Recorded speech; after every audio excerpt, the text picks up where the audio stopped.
এবার ক্ষমতাচ্যুত প্রধানমন্ত্রী শেখ হাসিনার অবৈধ সম্পদের অনুসন্ধান শুরু করেছে দুর্নীতি দমন কমিশন দুদক।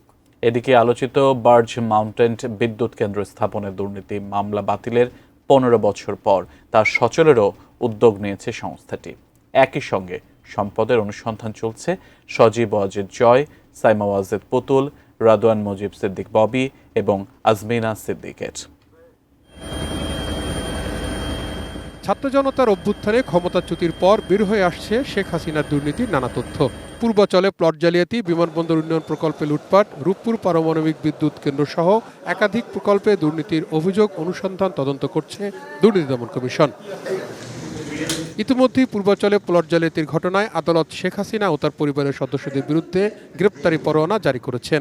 এবার তার সম্পদের খোঁজে উপপরিচালক মাসুদুর রহমানের নেতৃত্বে কমিটি গঠন করেছে সংস্থাটি। অ্যান্টিব্যাকটেরিয়াল অ্যাডিটিভ যুক্ত সেরা ওয়াটার ট্যাঙ্ক বিশুদ্ধ পানিতে ব্যাকটেরিয়া জন্মাতে দেয় না।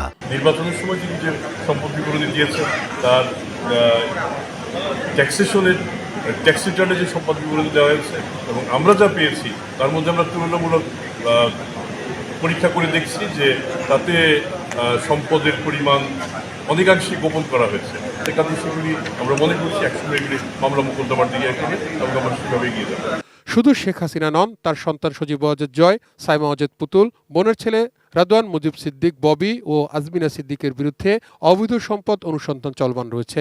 সাবেক প্রধানমন্ত্রী, তার সন্তান এবং তার ভগ্নী এবং তার সন্তান তাদের বিরুদ্ধে মামলা দায়ের করা হয়েছে এবং আরও একটি বা দুটি মামলা অনুসন্ধানের জন্য রয়েছে। আমরা দলিল ভিত্তিক কাজ করি, আমরা অন্যান্য মামলার মতো আমাদেরটা না। আমরা যেগুলি প্রমাণিত কাগজপত্র আমাদের হাতে থাকে তার ভিত্তিতে আমরা এগোই। সেক্ষেত্রে দুদকের কাজটা মূলত রাষ্ট্রীয় সম্পদ, রাষ্ট্রীয় কর্মকাণ্ডের সঙ্গে জড়িত ব্যক্তিবর্গ এবং মানি লন্ডারিং, এগুলি হচ্ছে মূলত আমাদের কাজ।